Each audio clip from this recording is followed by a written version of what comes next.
আয়াত ২৮ ইয়া আইয়ুহান নাবিয়্যু কুল লিআজওয়াজিকা ইন কুনতুন্না তুরিদনাল হায়াতাদ দুনিয়া ওয়া যীনাতাহা ফাতাআলাইনা উমাত্তি'কুন্না ওয়া উসাররিহকুন্না সারাহান জামিলা।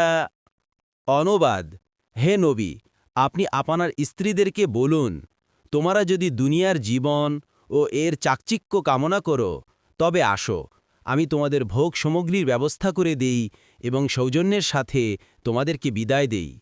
১ নম্বর ফুটনোটের বিবরণ: উল্লেখিত আয়াতসমূহে নবী সাল্লাল্লাহু আলাইহি ওয়াসাল্লামের পূর্ণবতী স্ত্রীগণের প্রতি বিশেষ নির্দেশ রয়েছে যেন তাদের কোনো কথা বা কাজের দ্বারা রাসূল সাল্লাল্লাহু আলাইহি ওয়াসাল্লামের প্রতি কোনো দুঃখ যন্ত্রণা না পৌঁছে, সেদিকে যেন তারা যথাযথ গুরুত্ব আরোপ করেন।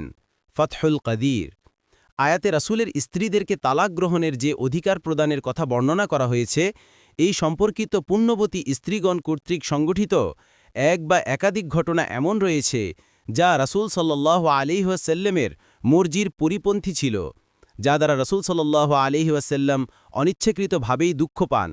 এইসব ঘটনাবলীর মধ্যে একটি ঘটনা হচ্ছে, একদিন স্ত্রীগণ সমবেতভাবে রাসূল সাল্লাল্লাহু আলাইহি ওয়াসাল্লামের খিদমতে তাদের জীবিকা ও অন্যান্য খরচাবদির পরিমাণ বৃদ্ধির দাবি পেশ করেন। মুসলিম ১৪৭৮।